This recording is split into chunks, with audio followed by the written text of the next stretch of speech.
Matunda ni ovali zilizokomaa, zilizoiva za mimea ya maua ambayo humiliki mbegu na mara nyingi ni chakula kitamu. Matunda ni sehemu muhimu ya mzunguko wa uzazi wa mimea, kusaidia kutawanya mbegu na kuwezesha ukuaji wake. Mtazamaji wa SMZ TV, leo tunakuletea orodha ya matunda hatari zaidi duniani ambayo yanaweza kusababisha kifo kwa binadamu ama athari zozote katika mwili wa binadamu. Tunda la kwanza ni manchineel, yani tufaa la kifo. Tunda hili linalojulikana kama tufaa la pwani au tufaa la kifo huficha tishio lake kuu nyuma ya muonekano wake. Matunda ya mti huu huvutia, huwa na harufu nzuri, yanaraza kama matufaa ya kawaida, lakini mguso mmoja wa tunda hili unaweza kusababisha matatizo ya kupumua. Sehemu hatari zaidi ya tunda hili ni utomvu wake. Tone dogo la utomvu huo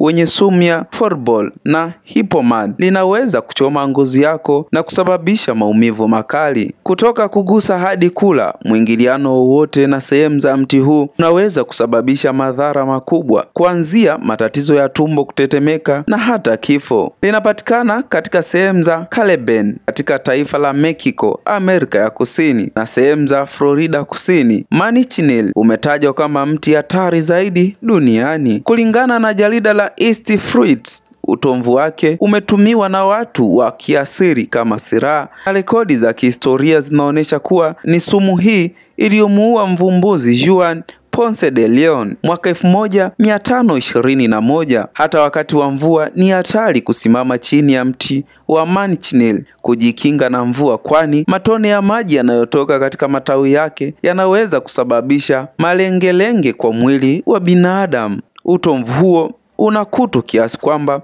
unaweza hata kuharibu rangi ya gari. Inaonekana kwamba hekaya ya matofaa ya ufuoni si hadithi tu, bali ni onyo zito kwa wale wanaokaribia sana katika mti huo wenye hira. Tunda la pili ni matunda ya akii. Matunda yake ni madogo na yenye mvuto wa hali ya juu, na kwa muda mrefu yamekuwa ishara ya vyakula vya Jamaika. Matunda haya ya kigeni yanayothaminiwa na wapenzi wengi wa chakula hutumiwa katika maandalizi ya sahani za jadi. Hata hivyo, muonekano wa tunda hili sio kama lilivyo. Kwa upande mmoja, tunda la akii linapoiva ni salama kutumia, na kwa upande mwingine, iwapo alijaiva, linabeba sumu kwa jina la hypoglycemia A ambayo inaweza kusababisha hali inayojulikana kama ugonjwa wa kutapika wa Jamaika. Dalili za ugonjwa huu zinaweza kujumuisha kutapika, hypoglycemia katika hali mahututi na hadi kifo. Mchakato wa kukomaa wa akii pia unavutia kabisa. Matunda ambayo yako tayari kuliwa hufunguka na kufunua nyama yao ya manjano iliyoiva. Ishara hii ya asili inaonyesha kwamba sumu haipo tena na matunda ni salama kula. Licha ya hatari zake, wa Jamaika hupata nyama iliyoiva ya akii kwa chanzo cha chakula kizuri. Tunda hili la juice na lenye lishe ni sehemu muhimu ya vyakula vya kitaifa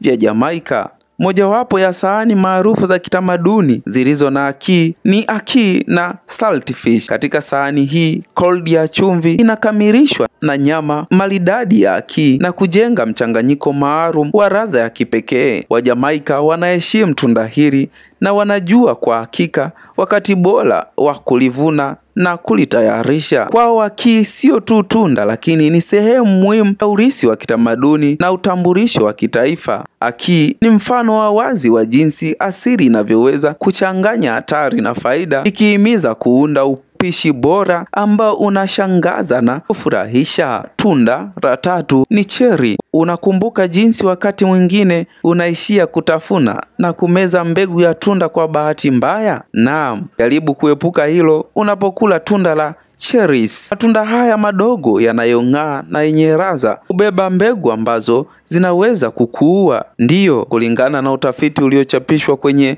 ResearchGate, mbegu ya ndani ya tunda la cherry zina sumu inayoitwa cyanide hydrogen. Ingawa mbegu moja au mbili ukimeza kwa bahati mbaya haziwezi kukuzuru, ikiwa utameza kwa kiasi kikubwa inaweza kusababisha kifafa, mshtuko wa moyo na hata kusababisha kifo. Tunda la 4 ni matunda ya nyota. Matunda ya nyota hupatikana kote duniani. Matunda haya ni matamu na yanafanana na umbo la nyota baada ya kulikata na upendwa na watu wengi. Lakini nyuma ya muonekano huo wa nyota, tunda hili lina sumu iliyojificha. Kulingana na utafiti uliochapishwa kwenye tovuti ya Taasisi ya Kitaifa ya Afya NIH, tunda la nyota au calambola lina kiasi kikubwa cha oxalates ambazo zinaweza kuunganishwa na calcium kuunda mawe ya figo na kusababisha uharibifu wa figo. Matunda haya ni hatari sana kwa watu ambao tayari wana matatizo ya figo. Tunda la 5 na la mwisho ni jatropha. Jatropha ni mmea ambao unaweza kupatikana katika hali ya hewa